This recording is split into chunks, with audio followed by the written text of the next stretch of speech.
On this episode, we discuss Google getting into gaming, MySpace deleting a bunch of music, and we answer the question about what happens when Google Fiber abandons your city. In this week's Steven's Geeky Stuff, I give my full review of the Misa Smart Home Thermostat for electric heating. Plus, I also talk about that time I experimented with the Wizard in college. This and more in this week's show. I'm Anthony Bachman from All Things Good and Nerdy, a geeky podcast, part of the Gonna Geek Network, just like the show you're checking out now. Shows on the network are individually owned and opinions expressed may not reflect others. Find other fantastic geeky shows at GonnaGeekNetwork.com. This is the official GonnaGeek.com show. Here we're a bunch of geeks talking about geeky things. Each week we run down the latest news and happenings in the world of geek. These are your hosts for the show, Steven. But what if I'm in the mood for a T-Swift story? Chris. I've heard the X is going to give it to you. And SP. That's how we roll on Gonna Geek on Monday night. We get crazy! Gonna Geek Productions presents the official GonnaGeek.com show.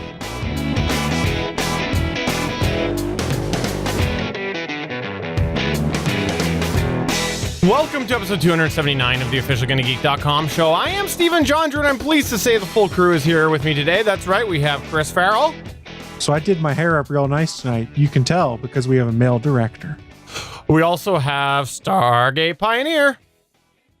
Hey guys, it's Monday and it's time for Get a Geek. Guys, like the beard? You like the beard? It's coming in really good. Yeah. Love the beard, love the beard. And I'm pleased to say that today we have JS with... No, that's a callback, making you hurt. Your feelings hurt, everybody. That's all. That's all. But Yes. we do have Nightwing! No, that's not true either. That's not true either. But we can pretend. We can pretend. I do not know how to say H. All right, there we go. Who are you? You did that really well. Maybe Steven was Nightwing. For those of you who have no idea what we're talking about, first off, let me go ahead and say congratulations, because that means that you didn't listen to the back catalog, and we're proud of you for that. But for those of you that do know what we're talking about, well, then my heart hurts for you. Let's go ahead and move on to the news.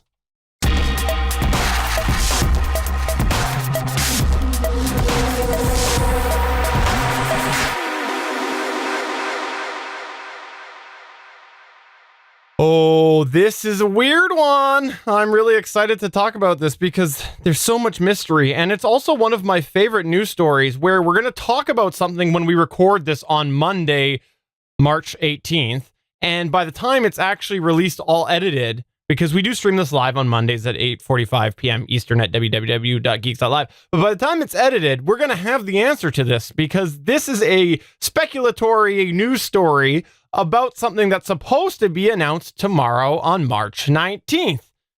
The rumor is that Google may possibly be entering the world of gaming. There's been a bit of talk about this over the last little while, and we don't know exactly what's going to be happening, but we do know that tomorrow Google is going to be hosting a keynote at the Game Developers Conference, where it's expected that they're going to enter the game world of some form. Now, we don't really know how much is planned or what exactly is going to be happening, but we do believe there's some form of level of software, because they have been doing some beta testing on something called Project Stream for a little while. We do believe there's some form of hardware involvement because of the fact that there has been one of the hardware folks over at Google tweeting about how they're going to be at the Game Developers Conference, but we don't exactly know what is happening. The current top theory is that there's going to essentially be a streaming platform introduced by Google geared towards gaming, all to do with that Project Stream beta, and also that there is maybe going to be minimal hardware element like a Google controller or something like that. We really don't know exactly the details, but it does sound like they're going to be trying to get into that sort of traditional, you might call it console gaming traditionally, but without the console itself. I'm excited to see what this is, because we were just talking about this before, how really I don't know that streaming is ready yet for prime time to have your gaming exclusively streamed, but if somebody has a good chance of maybe getting that backbone in place and maybe making this happen, I gotta say, I overlook Google. I think that Google would be the one that could maybe make this happen because they've done a lot with sort of the cloud backbone before. And I do think that they're one that might be able to make this work. Again, I still have concerns if this is a mainstreaming thing about people who do have the 10 megabit per second connection. There's a lot of people like that out there. I think there's a lot of obstacles to overcome here, but I am excited to see what comes out of their keynote tomorrow. I think Project Stream required more than 10 meg down, in all honesty, when I was looking into the beta on. I think it was closer to 25 or 30 meg down is what the minimum was, but I could be remembering incorrectly. But regardless, like you said, Steven, this is interesting news. The cloud play is the play you're seeing a lot of folks make. PlayStation, Sony rather, tried it with their Gaikai service that they bought. And then Microsoft's been pushing really hard the Project xCloud stuff they have. That's so it started that speculation I talked about a couple weeks ago that we might have Game Pass coming to the Switch. And then if you want to add some more fuel to the fire, they did announce today that Google Chrome is soon going to support Nintendo Switch controllers use via Bluetooth, which kind of goes into play with going, if Google's about to roll out hardware or update the hardware on newer Chromecasts, which have a Bluetooth radio in them for reasons we have yet to figure out, maybe those are some of the controllers that will be able to be used in this Google gaming stream service. That's a good point, and one that I hadn't considered, because if they do allow different controllers and whatnot, that could be an interesting twist, because you would have not everybody using the same controller, which would be more in line with the sort of traditional PC market. They would, but at the same time, let's go and look at the controllers we have for consoles out there nowadays. The Xbox, the Nintendo Switch, and the PlayStation 4 DualShock controllers. They're all laid out about the same. They all have buttons in the exact same places and stuff like that. So while the lettering on some buttons might be different, that's something I imagine it's probably easy enough for them to configure on the fly based off of looking at some kind of identifier that's sent via Bluetooth to the device that's playing it. Because I know, for instance, like if I play a Steam game right now, if I plug in an Xbox One or an Xbox 360 controller, it updates all my on-screen cues to have Xbox buttons on it versus keyboard controls and stuff like that. So I don't think it's a problem necessarily if you play on your Google controller that may come out or any of other Bluetooth control you already have. They'll just have to be able to update on the fly to describe buttons differently to you. Let me ask Stargate Pioneer what his thoughts are on this, because SP, I know that you're like top dog Google person here on the podcast, right? Google and me, we definitely go long way back together. Oh, yeah. Which is true, but I'm not a power Google user. I have iOS devices. I have a Microsoft gaming machine. I'm not a PC console gamer or PC gamer. There you go. I said the wrong thing. PC console. That isn't a thing. PC console. I like it. So I was just thinking as you guys were talking, I have been around since the beginning of video gaming. I have watched everything happen. I have gone in and out certain times. I missed the whole Nintendo thing just because it's a rough time in my life when I was busy doing other things, not gaming. And now we're at a point where I have gotten back into PS4 and Xbox One, Xbox 360, then Xbox One. I do have PS3s as well. And I don't game all that much because I don't have a lot of time. I'm busy doing adult things like taking care of the house or taking care of family members or rebuilding a stupid car engine that broke.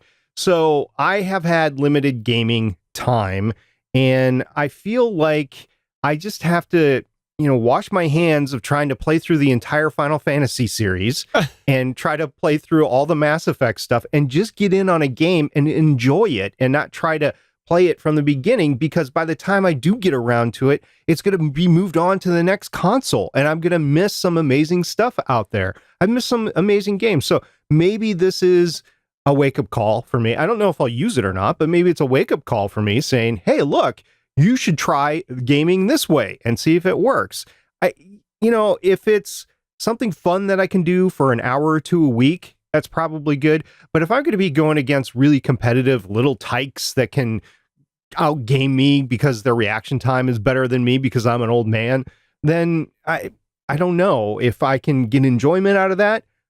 I do like a good story, though. So if you have a game with a good story, I'll play through the story and I'll enjoy it. So I guess that's where I'm at. And whether or not Google has a gaming console or not, I think is immaterial.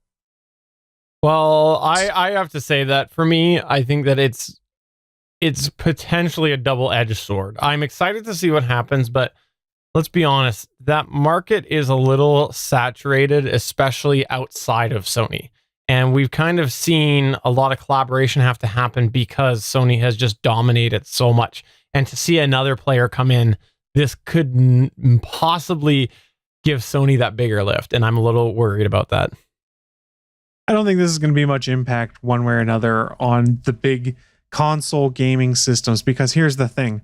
This is not a system you're going to want to go and play like Minecraft on, Fortnite or something like that, or some of those online cooperative shooters or the battle royale type games, because there's delay that's going to come in with rendering things on the server and pushing them down.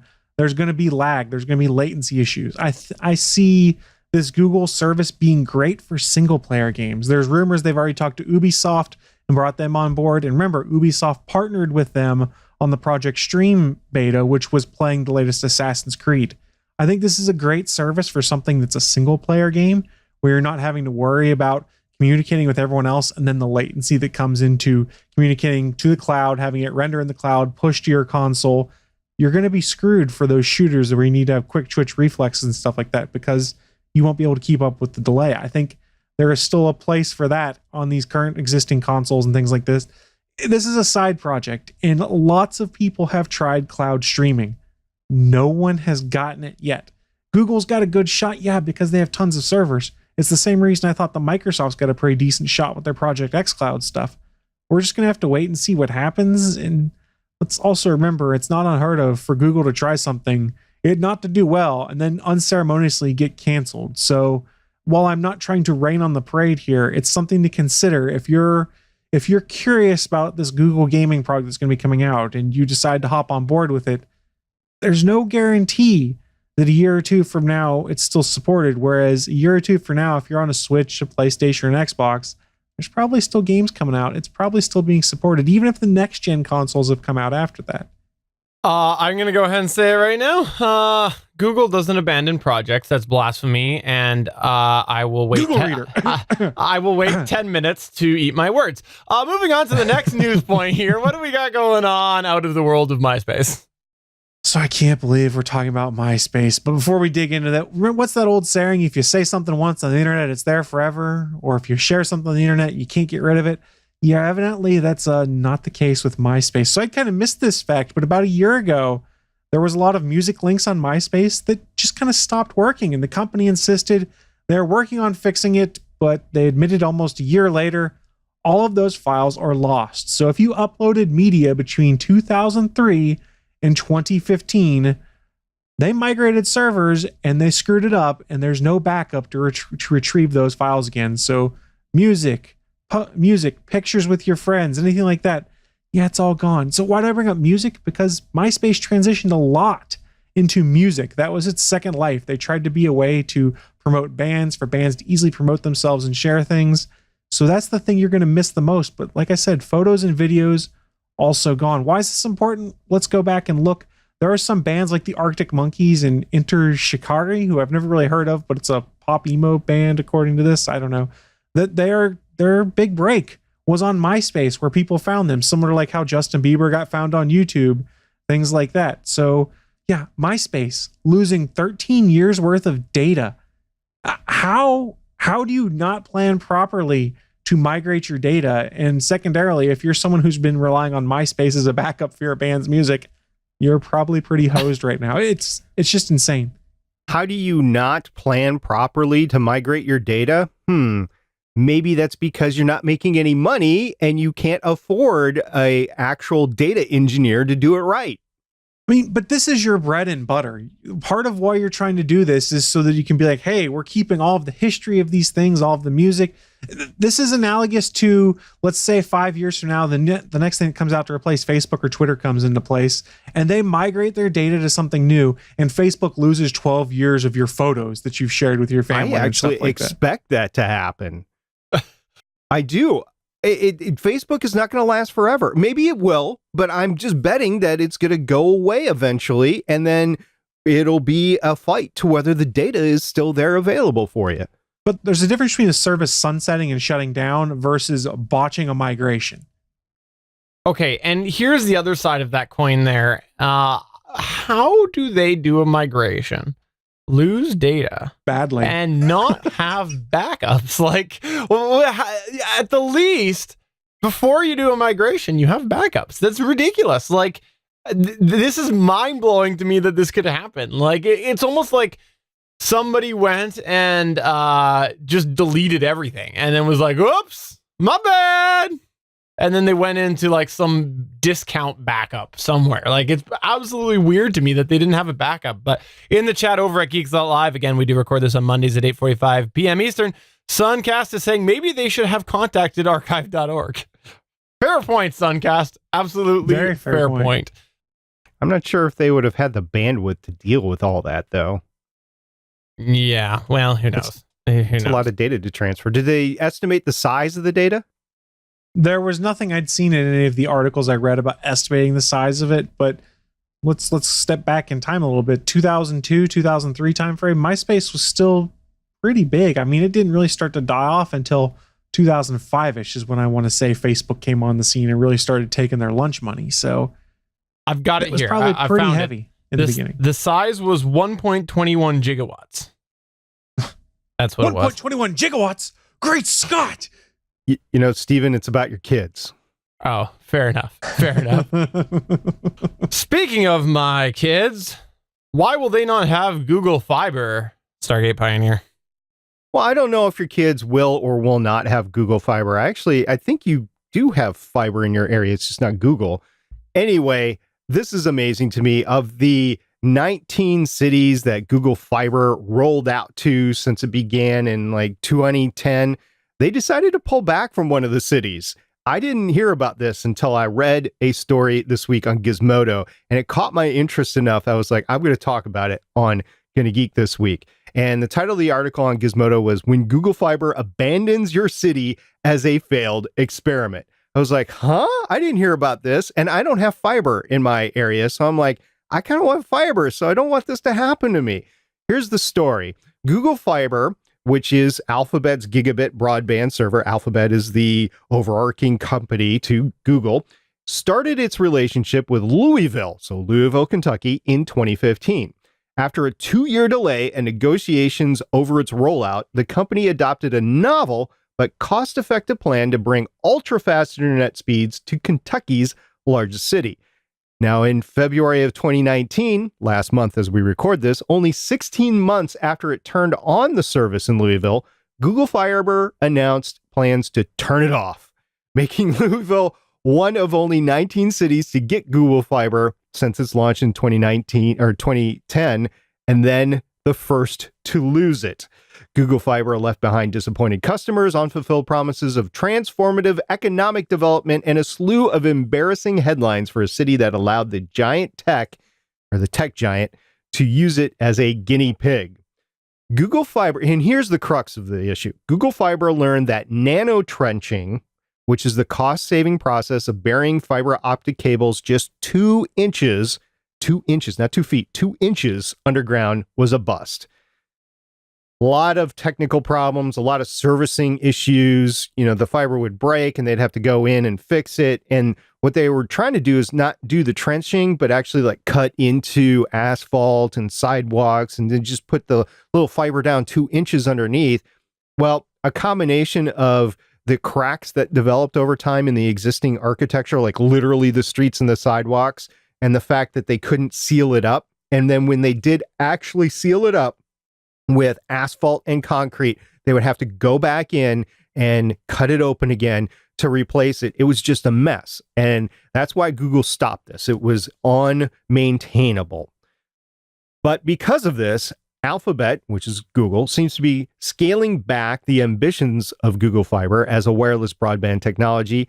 And as wireless technology advances and the limitations of fighting entrenched telecom giants become clear. And this is from Matt Wood, who happens to be the vice president of policy at broadband advocacy group free press. So apparently, according to Matt Wood, the issues are it's competing with existing customers of broadband cable or DSL who are fighting back because they've got big pockets, and they're fighting the wireless technology as it advances into 5G and beyond. So I think not all cities are going to get fiber to them that don't have it already and that is not planned just because the cost is high. Well, guys, what do you think about this? A city losing Google Fiber? Well, it's always been a possibility when you sign up to bring Google Fiber in. I mean, it's been a pilot project. Now, it certainly sucks if you're one of the supposedly about 11,000 customers that could have potentially been Google Fiber customers. But I'm not advocating for why they got left, but you kind of understand it. It's super expensive to lay the infrastructure in place, especially when you're competing against others. And you mentioned it earlier, 5G, that's supposedly the big thing is going to come and kill a lot of wired connections. Theoretically, we haven't seen a lot of great real world tests of 5G yet, but if it can do what is promised, you could theoretically get better speeds through wireless 5G than you could through fiber coming into your house. So I think in part they might be seeing the writing on the wall that there's not much money to be had here. They've already gotten to test the things they want to test with their 17 other Google Fiber locations, and the best thing in their mind was to pull out. Had this nano trenching theory worked for them, I think it would be a different story because that would vastly cut down on their infrastructure costs, I wager. But one of the things I read on this nano trenching thing that was really entertaining to me is they were putting it through the asphalt through the roads. And before they were doing asphalt over top, they tried an epoxy solution. What they didn't realize is that epoxy, even when it dried, stuck to tires fairly well. So as people drove over it every day, they were gradually yanking the epoxy and the fiber up out of the ground. So you can go and see a bunch of these stories in like Wired and Gizmodo and The Verge where they've taken photos around Louisville where the fiber is literally coming out of the ground covered in black epoxy gunk. And they're just like, yeah, it's untenable. We can't support this. And Google was spending more time trying to fix the issues there were with nano trenching than being able to do anything. And where it gets even more interesting is that at one point in time, Google had lobbied to be able to use the utility poles to take care of fiber. They actually changed the local laws to allow that. There were more delays for other things, and Google came back with the nano trenching solution and said, hey, we think this can help with a faster rollout. So had they gone the original plan of, using the utility poles, maybe they'd be in better shape. I don't know. Yeah, that's what I was just about to point out here. I don't usually or mention business names when I do the show. I try to avoid them. But where I live, there's two main providers. One is traditionally a DSL provider named TELUS. The other is gone the cable route named Shaw. And over the last few years, TELUS has been obviously going DSL will not be sustainable. So they have been rolling out a massive fiber network everywhere. And they do the telephone poles. And so when I've watched in many cases, this TELUS company have tons of money in putting fiber in. And I see them doing the work on the poles, stringing the fiber. And I see that and I'm just like, really? Google was shoving this in the ground 2 inches below? Like, it's mind blowing to me that they tried that. And just because I've seen such rapid expansions by this company here where I live. And it's just like, I can't believe they're trying to just put this 2 inches below. It's crazy to me. Absolutely crazy.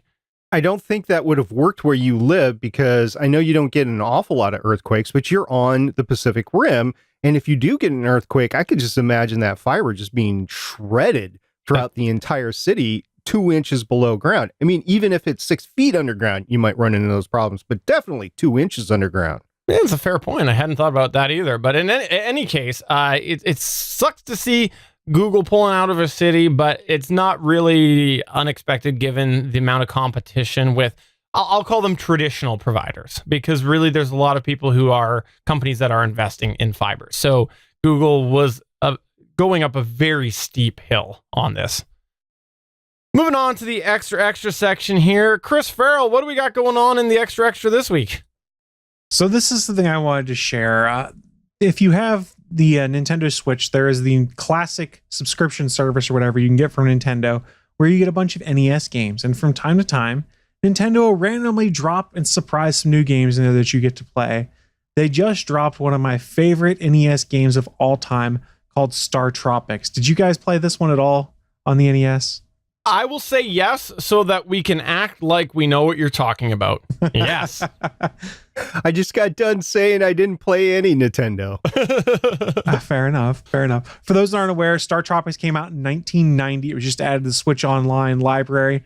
But there's a problem. There's a secret clue that was in the game that unless you have a physical copy of the game, you can't figure it out right now. So while this game came out at the end of the NES's life cycle a long time ago, gamers love it because it's a great mix of platforming and RPG elements that folks love. One moment in the game is you, as the main character named Mike, have to go and unlock a submarine to use. You find a code in your uncle's workshop that tells you to use the code 1776 to unlock it. And then once you find the submarine, all it does is cause it to go underwater. But before you can do anything else, the game tells you have to find another code. And if you've been paying attention during the game, it tells you about this map that your uncle drew for you that if you put in water will unlock the code. Well, it doesn't exist in the game because it came in the game case. There's actually a paper map in the original Star Tropics that came out with a map that you then have to put in water. And once you do, it unlocks the code 747 on it that is used to unlock the submarine. Well, here's the problem. This is a digital-only game on the Nintendo Switch service. So unless you go and Google it online to figure out what the code was in Star Tropics, there's no way in game to have that password or to find the password unless you just guess it just right. And where it gets even more interesting is Star Tropics came out in the Virtual Console for the Wii U. And what they did on the Wii U, they actually put a digital version of the map in there where you watched a video of a map go in water and put this code on there. But they didn't do it for the Switch. So the question is Nintendo going to patch this update in, or are they going to expect fans just to go online and Google the results from a game that came out in 1990? It's one of those things that it just made me kind of interested because I love some of these old school games. I'm all about preserving them so future generations can play them. But I know I would be frustrated as all hell if I got to a point in the game and like, there's a map that you need to decode a code on. I'm like, map, I haven't found any other maps in this game. What am I supposed to do? Because in today's world, people don't think about the things that came in the box with the game. It's such a different dynamic from 1990 to 2019 now, where you're like, oh, yeah, I guess there would have been a paper map. So hopefully Nintendo does update the game to do what it did on the Wii U, or at the very least, fans can just go online. I'm sure you could Google what's the Star Tropics code, and it would tell you 747. I just wanted to share it because I thought it was a really neat story. It is. This map, though, that's being referred to that came in the game originally, was it like multi-page or what was it? It was, if I recall correctly, it was bundled up into like a piece of paper about like that big, and you had to unfold it like you would normally a map, and then you had to put it in water. And when you put it in water, I don't know the science behind it, but basically it made that code appear on the map, and that's what you put in to unlock the submarine. And I remember being a kid playing this game with my dad. Now, it was 1990, so Chris was all of 6 or 7 years old, so it was mostly me watching my father play this game and getting to a point where Dad's like, oh, now we got to get this map out, and going with my dad to submerge the map and find the code, and being a kid just geeked out of the fact of, we found the code, we're going to be able to do it, this is great. It was awesome. Can I just say that the answer to this is ridiculously obvious, and it's a matter of simply making a link that has a YouTube video or a GIF or something of that code appearing so you could still live, right? Like, you know, someone must have one somewhere, or, you know, a video. Like, there must be a way that they can even fake it or whatever, so someone can go and on the screen it says blah blah blah blah blah, go to this URL, you enter the URL and you see someone doing that code in the water or whatever, right? Like, you know, then you can keep some of that nostalgia there. Like, it's really not that hard of a solution, but they won't do it, and they'll expect people to Google it. It's got a certain flair from Ready Player One, though, where Ready Player One, for those that haven't read the book or seen the movie, two slightly different things, same story, but they went about the challenges a little bit differently. It went back to the old school way of people originally hiding Easter eggs in their content, whether it was a video game, D&D, whatever. And I think that they could evolve this into the same sort of thing. So I don't like the fact of just giving it away. I like the fact of pointing you somewhere else, so you have to do some research and then figure it out along the way. I like that. Like you were saying with the map that you unfold and then you put in water. I think there's something to be said about that, because one thing that I got from both reading and watching Ready Player One was I see so little of that these days, that, and maybe it's just because I don't game, but I would love to see more of it. Yeah, I would do. It's such a cool little thing. By the way, in the chat, we do have Resident Saver Suncast here to save the day. So if you want to go ahead, head on over to www.geeks.link/suncastsaves. That's geeks.link/suncastsaves with a K. He has nicely provided... Saves with a K? So SUNKASTSAVES, Suncast Saves. He has WITHAK. whatever, you know what? Slow down this episode, figure out what I said, all that good stuff, because Suncast has managed to find a video of this. So we go ahead and he has saved the day. You can go ahead, Nintendo, and cut Suncast a check. Please note that we do have a 30% finder's fee here for the GonnaGeek.com show. By telling Nintendo to do that, you've pretty much just ensured that whoever posts that video is going to get a DMCA takedown notice, just so you know. All right. Well, then when that's gone, we'll go Suncast ruins everything. We'll change the URL at that point. So, well, before we do head on to our featured segment here, I do want to just remind everybody we're part of the Gonna Geek Network. The Gonna Geek Network has some amazing geeky content, and if you haven't had a chance to check that out, I do encourage you to do that, because we have a lot of fun people on the network, including a brand new edition, which I'm going to go ahead and hashtag blind toss Big Papa over to SP to talk about. The newest show on the GonnaGeek.com network is an amazing show, one very near and dear to my heart because of personal reasons, but it's called the Neuro Nerds. And you might think, oh, Neuro Nerds, maybe they're just nerdy and they're very cerebral. Well, you're partially right. That's because the two hosts of Neuro Nerds are actually brain injury survivors, and they're both geeks. So they talk about geeky stuff, they talk about brain injury stuff, and this is near and dear to my heart because my son is a brain injury survivor with multiple concussions, and they go through it in multiple times, multiple ways. They talk to multiple different people, and they talk about geeky, nerdy stuff, and it gives them an outlet, and it's just a great show. It's produced by Joe. He's one of the hosts. You have Joe and Lauren, not my Lauren, it's a different Lauren. My Lauren on Legends of S.H.I.E.L.D. And they have the producer Felice, who's Joe's girlfriend, and she keeps everybody in line, and it's just a great show. So you go check that out, Neuro Nerds. They have some great interviews. They're out in the West Coast, so they have access to a lot of entertainment and stuff, and they're looking to collaborate. So if you actually know of somebody or yourself have a brain injury story, why don't you go ahead and contact them, because they are looking to share stories and really get the awareness of brain injury out there all the time, talking about geeky stuff too. So it's a great show. Once again, it's Neuro Nerds, which can be found at GonnaGeek.com.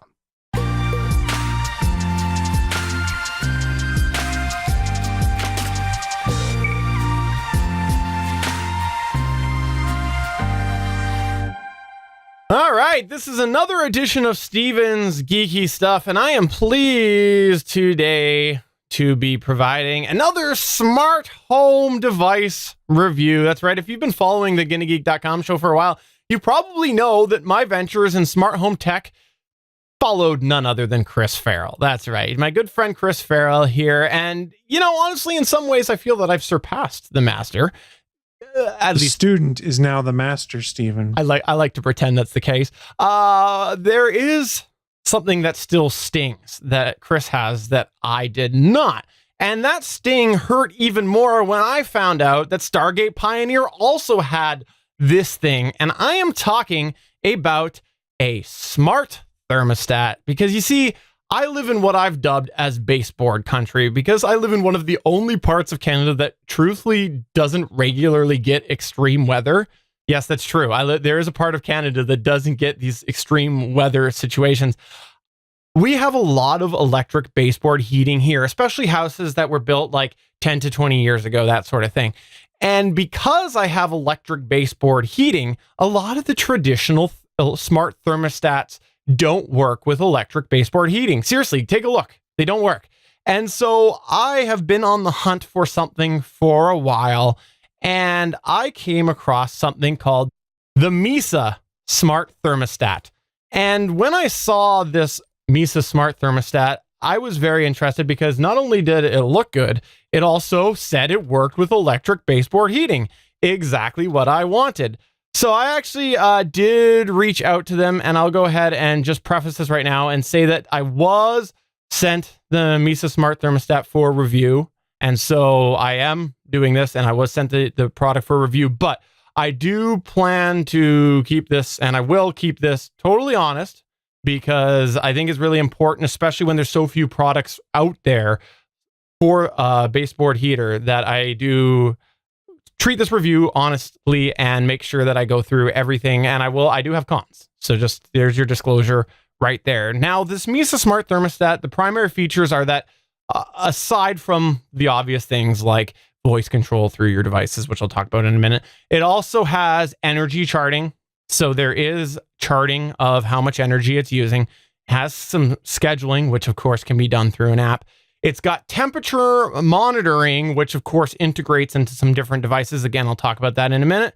And it even has a room moisture sensor in it, which is pretty neat because you can sort of see how much moisture is in your room, especially when you're like, why is there 100% moisture in my room? Oh, wait, I left everything running. No, it doesn't happen to me. There are a couple experimental features with this Mesa Smart Thermostat, which is geofencing, and also some modes like an away mode when you're out of the house and a vacation mode. So those are the main features of the Mesa Smart Thermostat. Now, I've broken my review into some different categories, and I'm going to start off with the install. The way that this works is, if you didn't gather, the thermostat is a replacement for a traditional baseboard heating thermostat. That means that you need one Mesa Smart Thermostat for one baseboard heater thermostat. And if you aren't familiar with the way that works, is electric baseboard heat thermostats, essentially, there's one usually per room, sometimes per actual register. Now, the Mesa Smart Thermostat only works with 240 and 120 volt. So it's important that you do make sure that if you have electric baseboard heating, that it does actually fall within one of those categories. And when I went to see if mine was going to be compatible, I actually noticed that my baseboard heating was capable of doing 240 volt, or apparently there's this thing called 208 volt. I have no idea what it is, but my baseboard said 240 or 208. I did a quick Google. It looks like some, I'll call it Mickey Mouse type wiring. I don't know. I'm not an electrician. But I was like, well, I better make sure it's not 208. And so sure enough, the first thing I had to do was grab my multimeter and test it to make sure it was 240 volt. Once I confirmed that was the case, then I knew I was going to be ready to install. Now, I've done a little bit of electrical work in my lifetime, but honestly, I was a little bit worried because I'd never done anything with heat before. And when I decided to go through, I started off by looking at their website, and they actually had quite a few videos on their website. And so that reassured me a little bit. I felt a little bit more comfortable. And without exaggeration, I have to say, it was one of the easiest smart installs that I've ever done, not necessarily from a wiring perspective, but from the fact that they really have gone above and beyond to try to help people understand how to hook it up. There were some videos on their website. There was a compatibility guide, which essentially walked you through pulling off the thermostat, checking the wiring, and entering in some boxes to see if your setup was compatible. And the best part was that when I ended up actually downloading the app, getting ready to go, there is a step-by-step process on the app that walks you through the whole setup. And it was so easy because it goes through and it says step 1, shut off your power. Step 2, pull off the thermostat. Step 3, what color are the wires? How many wires do you have? And it's basically through a whole wizard that walks you through the install. There was very little guesswork to be done because they really have done a good job of trying to make it easy so that anybody who's remotely comfortable with electrical can do this. Now, before I continue, I do want to say I am not an electrician. I am just a regular guy. Follow your local electrical codes. Don't trust me I'm the type of guy that could possibly electrocute himself. So don't believe me. And I know Stargate Pioneer, you actually He probably has. So wait a minute, Stephen. What you just told me before the disclaimer was that a magical wizard with a magical box that tells stories told you how to put the different colors together to produce some magical heat. That's not what I said. For anybody watching this review, there is a step-by-step wizard that is a how-to on the app. That's the best way to describe it. Oh, is it a white wizard or a dark wizard? Yeah, was it Gandalf the Grey or Gandalf the White?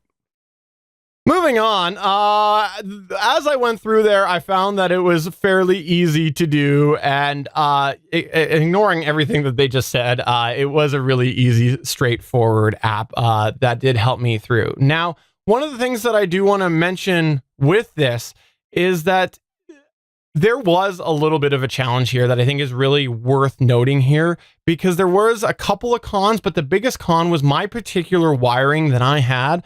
Essentially, when I pulled off the wires and I entered the colors, there's two ways that those wires could have been done.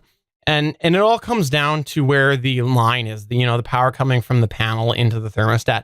And because of the specific wiring I had, there was no way for a wizard to be able to test it. So what it said was basically grab one of the wires, plug it in, and I go through and continue and get to the last step. And that last step, it says, does it light up? To which it didn't light up when I flipped the breaker back on. And then it said, okay, go back and swap it. So, thinking about it, for somebody who has no idea about electrical, that's probably the better decision than telling somebody to go and test it using tools.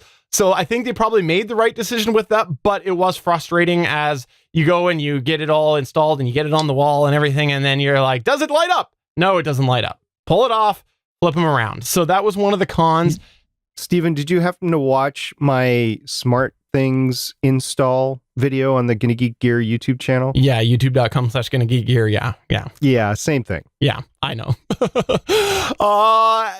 In addition to that con, the other thing that I want to mention as well is that the version that I have is the version 1, and there is a version 2 out. And on the back, there's 4 different wires, one of which is the ground, and they're 4 regular wires.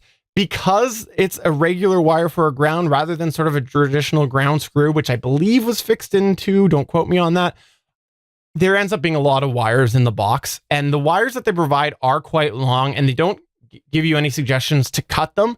I don't know if that's because it's stranded or what it is, but the thing is, it's a lot of wire in a box. And so I'm glad to see that I remember seeing a difference with the ground. I'm glad to see that they did that for version 2, but with version 1, it was a lot of wires to shove into a little thermostat electrical box.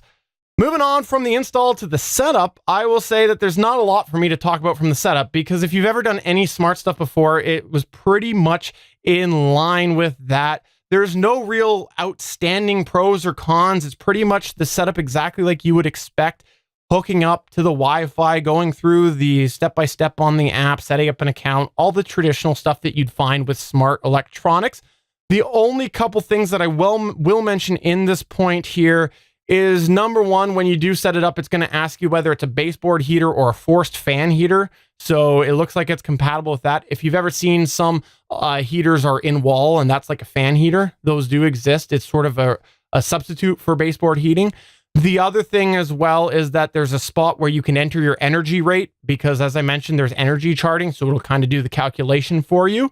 And then there are some different settings that you can set up with the actual thermostat, which are primarily what is the brightness when the display is active? What is the brightness that you want that display when it's inactive? Is it Celsius or Fahrenheit? Is it an animated prompt when you go and you adjust it on the display? There can be a little animation. And one of the best things if you've got kids is you can actually go and lock the physical display so it's only controlled by smart technology like your voice service device or your phone. Now, moving on to the scheduling, aside from sort of the smart interaction methods that I will talk about in a minute, the primary way that you do control the Mesa Smart thermostat is through scheduling. And the scheduling, again, is overall pretty straightforward to do. When you go to set up a schedule, there's 2 options. Do you want to go through manual mode, or Stargate Pioneer's favorite mode, the Wizard mode. There's the two options there. And I did experiment with both of them, and they're both pretty straightforward to use. From the Wizard perspective, when you go into the Wizard, there's actually a wizard within the Wizard, and it's a double wizard. Wait a minute. Are you just telling me you experimented with a double wizard? I did. I experimented with a double wizard. Dude, Wow. that only happens in college. Fair enough. So when you go into the Wizard, there is a double wizard, and what it is essentially it asks you whether you want to go ahead and use an Energy Star rated schedule, which is basically just a random out-of-the-box schedule that has certain times associated with certain temperatures, or do you want to go through the full Wizard? And when you go through there, it asks you some questions in a way that is asking about your preferences. So it says, like, what time do you go to bed? What time do you wake up? Do you leave the house in the day? If so, when do you leave the house in the day? How warm do you like it? How warm do you like it? The room when it's empty? How warm do you like the room when you're sleeping? And based off of those questions, it goes and it fills them all in because it can extrapolate the data. For example, if you say you're away from 9 a.m. to 5 p.m., and then you say that you like an empty room to be 18 degrees Celsius, then that's going to go and program it in between those hours. So it's a really straightforward wizard. Now, the manual setup is exactly like you would expect. If you've ever used a programmable thermostat, you go in, you set the date and the time. It's exactly like that. No different except for the fact that you're doing it from your app, which is a heck of a lot easier than pushing those stupid buttons on the thermostat. So other than that, though, it works exactly like a regular programmable thermostat. So, Steven, does it use the GPS in your phone at all to be able to tell if you're in your home and then to change things? That's the experimental geofencing. And truthfully, I didn't have a lot of use for it in the last couple of months that I've been using this because my wife was largely home when I was not. So Fair. Okay. How many people in Canada actually like their homes at 18 degrees Celsius? Because that's pretty cold for Americans. yeah, it's not for up here because we're used to being a lot colder than that. One of the I thought best. you just said it wasn't cold where you live. I said, you're right. You're right. There you go. I've been caught in a lie.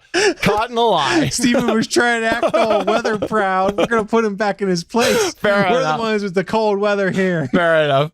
Well, moving back to the scheduling, one last point that I have on that before I go into the overall pros is one of the best parts about the scheduling is that when you set the time that you want it to start, it actually will heat up leading up to that. So if I say that I want it to be 20 degrees Celsius at 7 a.m., it will actually make sure it's 20 degrees Celsius at 7 a.m. And the way it does that is over the course of a week, it actually builds a profile for that room.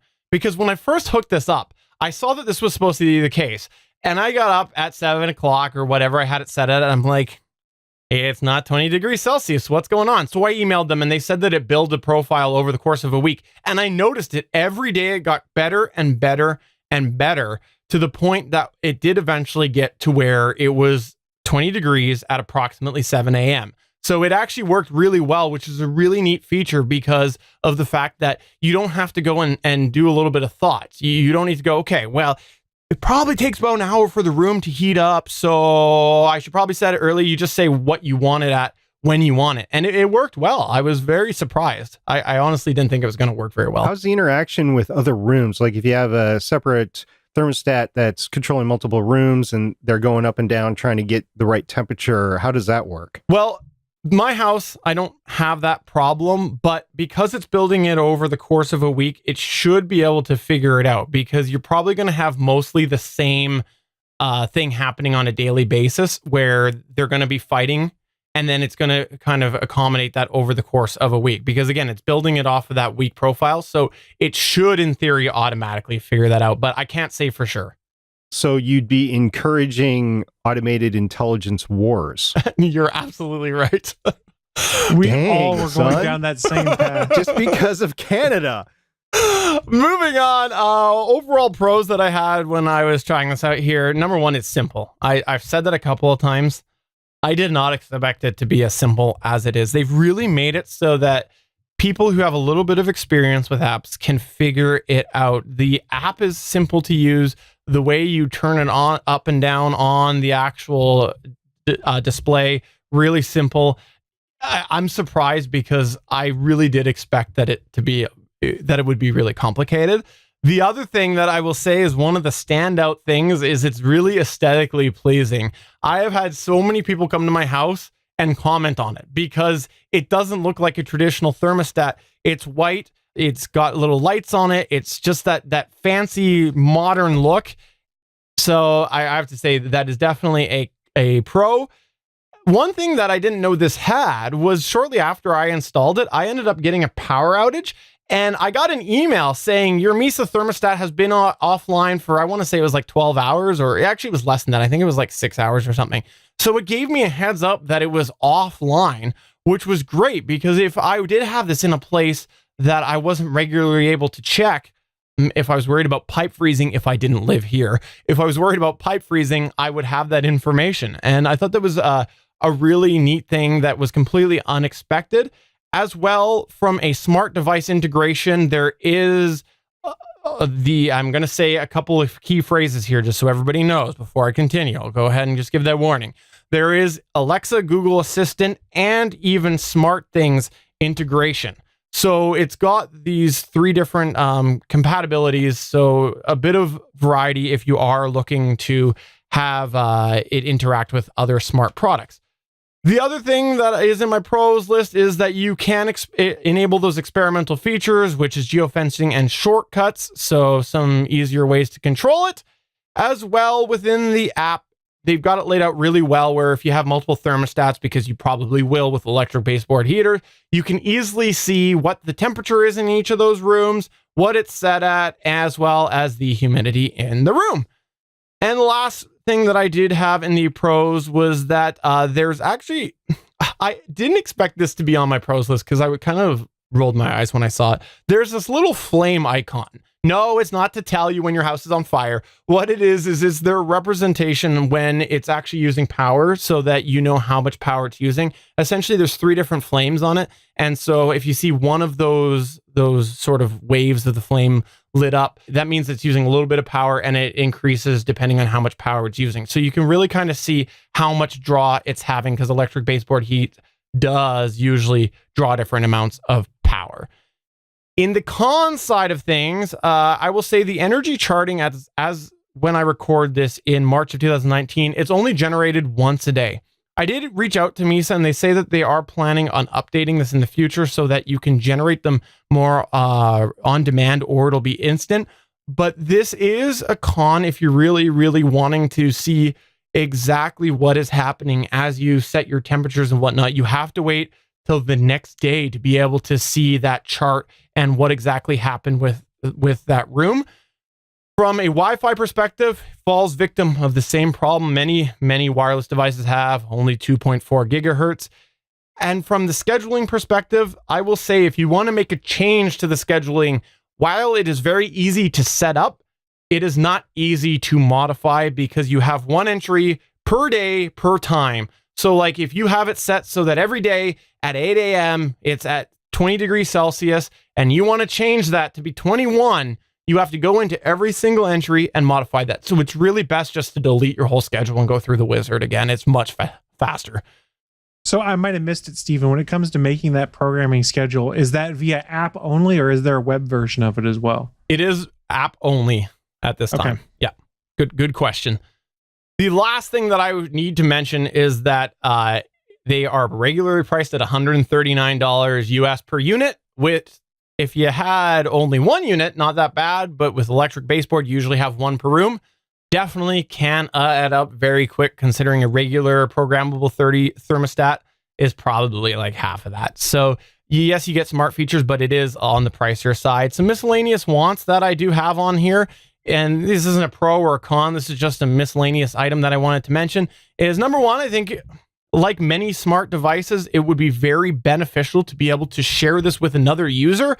As it stands, if I want to go ahead and have a user have access to this, they have to have my account, which isn't the end of the world if it's a spouse or whatever. But what if you have somebody coming over to house sit or whatever, or you want to give access to your friend Chris Farrell just so he can screw around with you and turn up your heat in the middle of the night, whatever it is, it would be nice to be able to share that. I actually do have a couple of uses for this.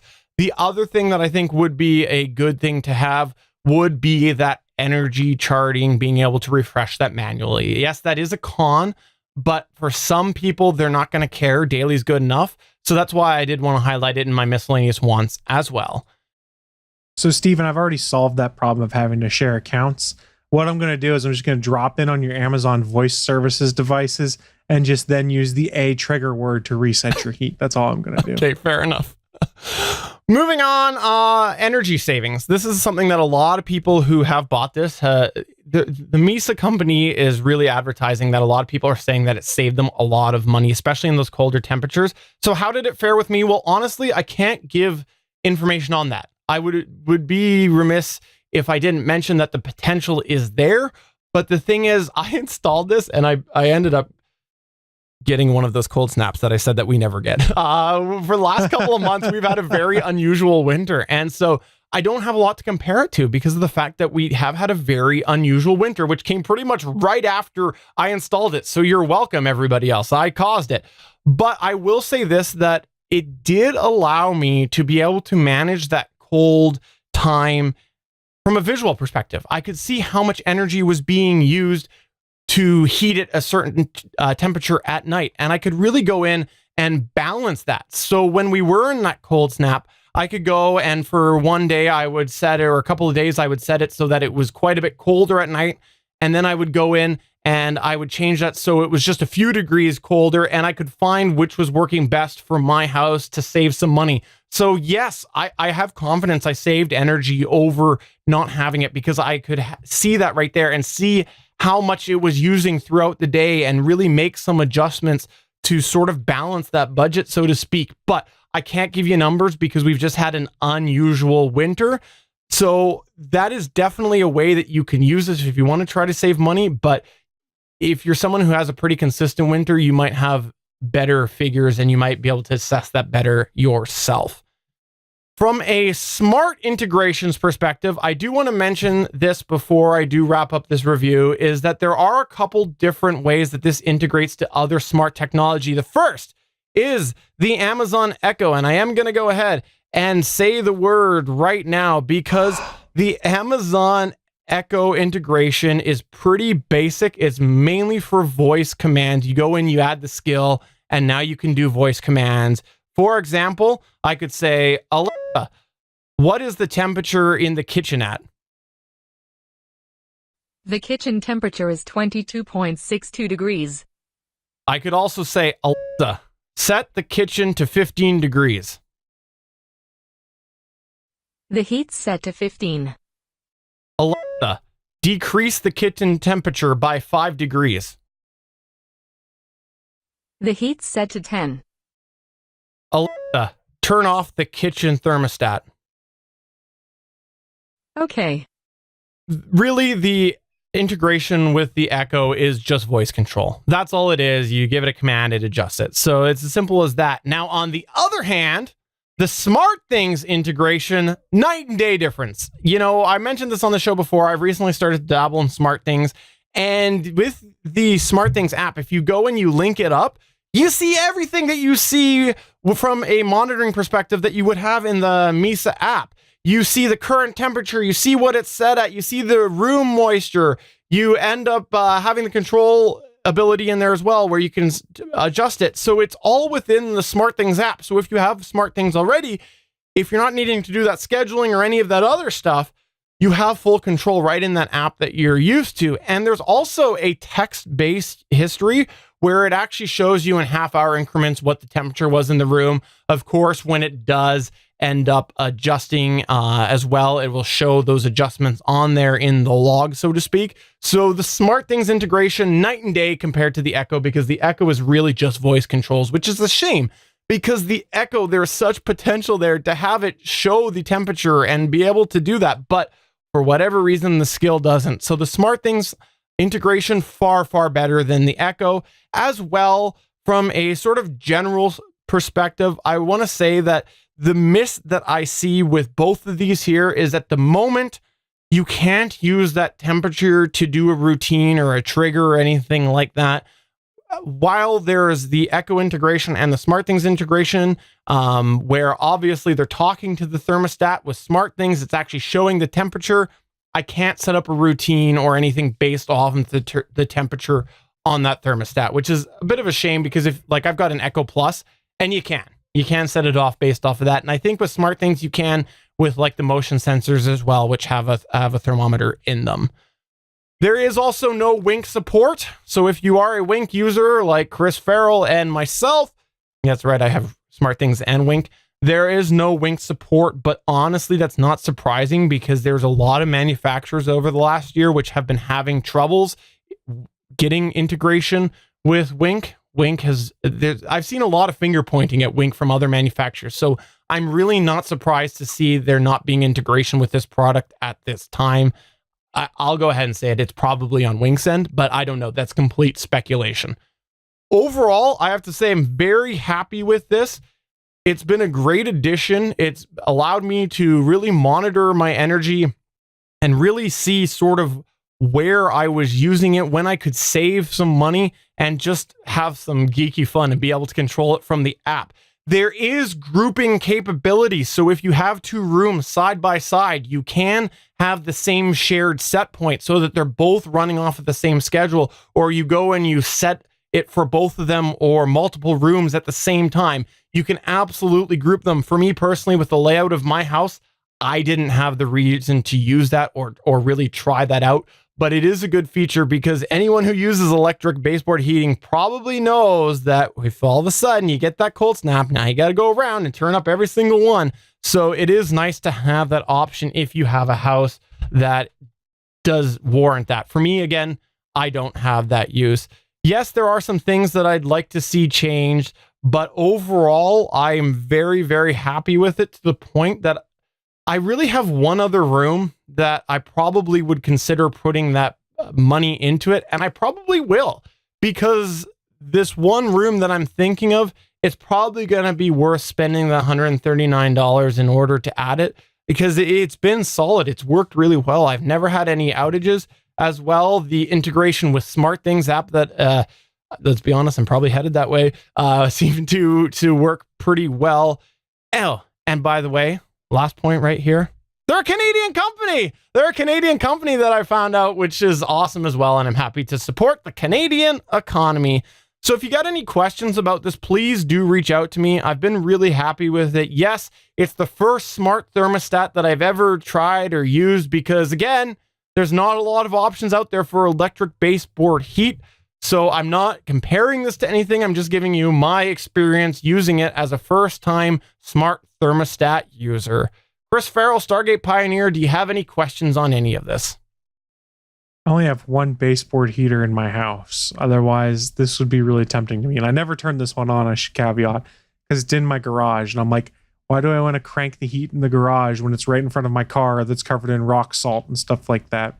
Pass. But if I had a need for it, this certainly fits that need because, like you said, I've looked before and not seen a bunch of stuff that deals with electric baseboard heating. The thing I didn't hear you mention, or maybe I missed it, Google Assistant. Does it work with that? Yes, it does. I did miss that. I didn't try it because I do primarily use the Amazon Echo as well as my phone with the SmartThings right now. But it does have Google Assistant compatibility as well as Apple HomeKit. Good question. Oh, very nice. So it's got all of the major, and I see an IFT logo on the side too, so you can use if this, then that. Yes, absolutely. And I probably should have mentioned that. Really good point. You can do all sorts of stuff with IFT. Yes, good point. I should have mentioned that. I was remiss in that. See, this is why I asked you if you had questions. I got thoughts. SP? So you mentioned that you might be heading towards SmartThings, and I just want to caveat that's reluctantly. You don't want to move to SmartThings. You really don't. You fought it every step of the way. I was actually shocked to learn that you got a SmartThings hub to begin with because you just detested it learning into it.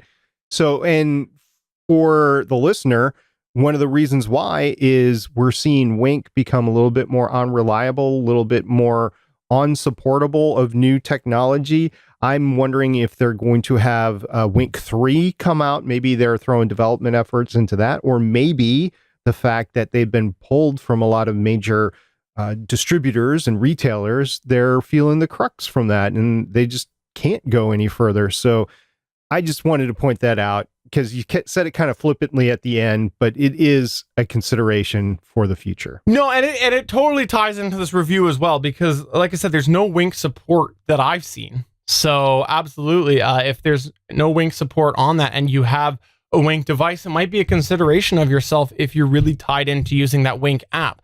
For me, I wasn't tied into the Wink app primarily because I did kind of convert over to the Echoes, but I think it's absolutely worth considering as well.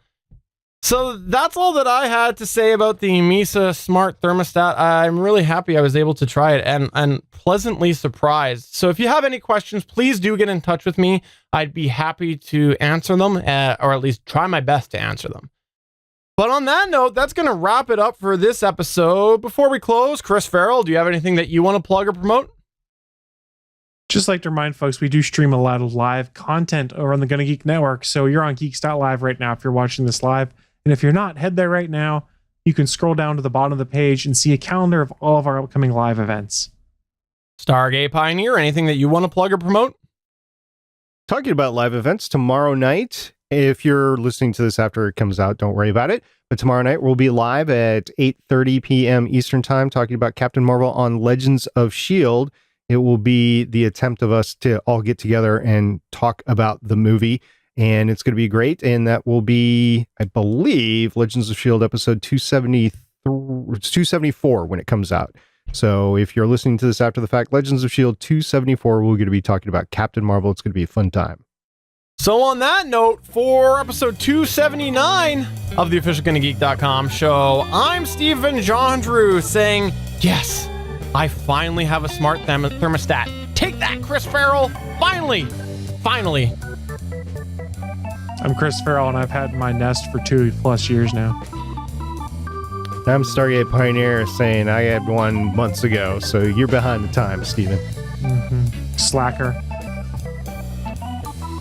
Oh, now he's sad.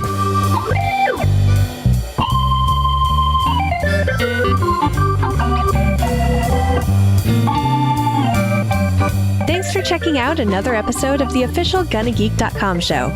If you like the show, please give us a 5-star review in Apple Podcasts or a thumbs up on YouTube. You can always join us for our live recording sessions, which stream Mondays at 8:45 p.m. Eastern at www.geeks.live. And remember, you can find our full back catalog at GonnaGeek.com/show. If you're itching for more geeky content, check out other shows on GonnaGeekNetwork.com. Voice work was by Emily Prokop of the Story Behind podcast. That's it for this episode. We hope to see you back again next week.